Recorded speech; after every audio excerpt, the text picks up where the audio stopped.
New breaking evidence has now been found in the YNW Melly court case.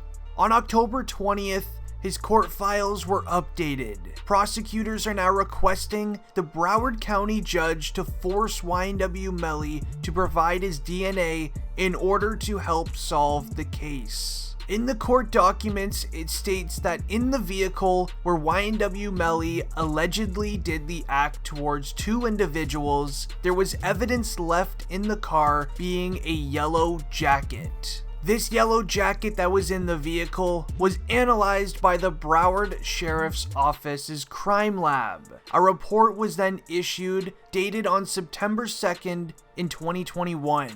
The report indicates that Anthony Williams, aka YNW Sack Chaser's DNA, was part of the sample, and that there are 3 other potential contributors. The contributor profiles are not eligible to be entered yet. The prosecutors want to prove that YNW Melly is guilty by using his DNA in a test, which in the court of law is very hard evidence to beat. According to lawyers, this trial is actually set to start now in the first quarter of 2022.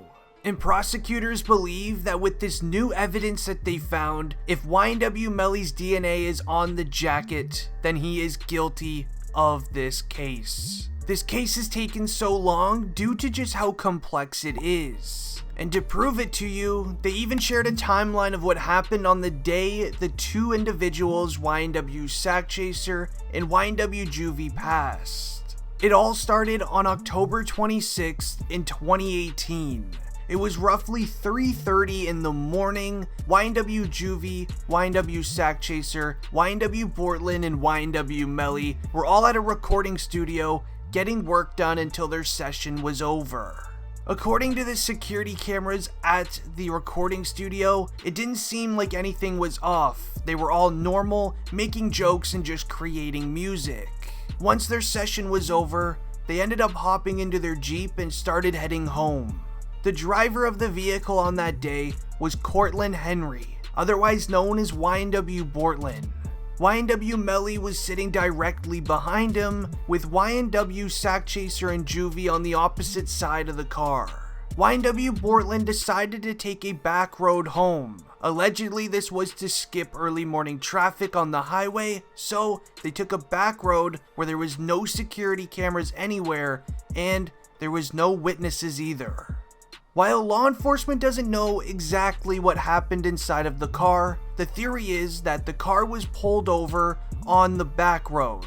A distraction was made to catch Juvie and Sack Chaser off guard while YNW Melly did the act towards them in the vehicle.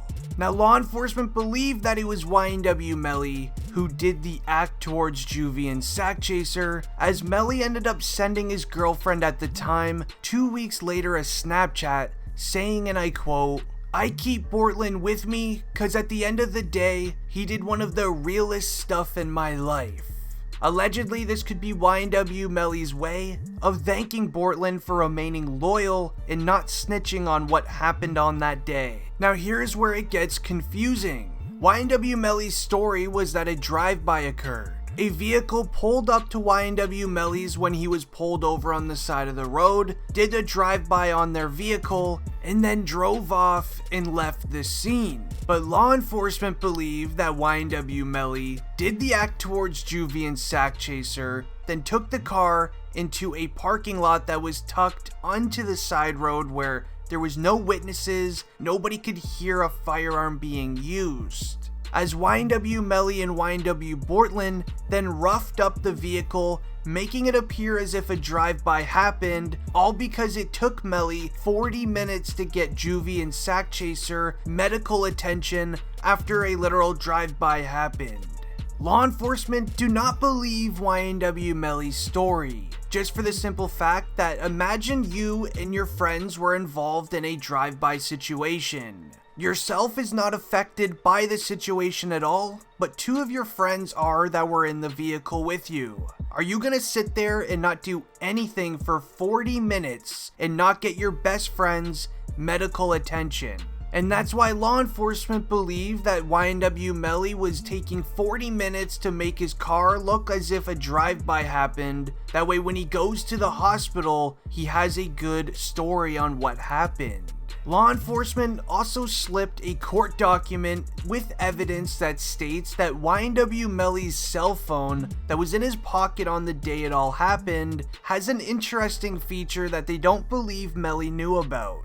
Now, in the court document, it states, and I quote, "These particular cell phones, which were both iPhone 10s, were on a T-Mobile network. T-Mobile has a very interesting feature where it will tell you the environment that the cell phone is in. So from these cell phone records, I can tell you the exact moment that Melly got out of the car and staged the drive-by location." Now this is absolutely huge in this court case. If this is correct in what they say, they can go back in time and track the movement of YNW Melly's phone, meaning they can track where the so-called drive-by happened. They can see if YNW Melly was in a 360-degree motion, walking around his vehicle, roughing it up with his own firearm to make it appear as if a drive-by happened. They have so much technology against YNW Melly where it's gonna get a bit concerning. And the most concerning evidence of it all is in the first court document. It states, and I quote, "Then also we have a video of Mr. Demons admitting to doing an act towards two individuals in the head." Now I had to change a few of the words in that statement, but you understand at what I'm trying to say. There was a literal confession video on YNW Melly's cell phone of him admitting to doing it. So that right there is even more hard evidence against YNW Melly. But it wasn't until February 13th where YNW Melly was then brought into jail and all of this evidence gathering started. Law enforcement has been gathering evidence against YNW Melly for 3 years now.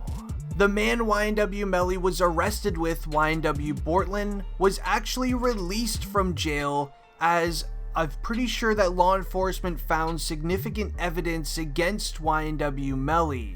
Around the same time where YNW Portland was released from jail to await the trial to start, that's allegedly the same time frame from when law enforcement got their hands on YNW Melly's cell phone.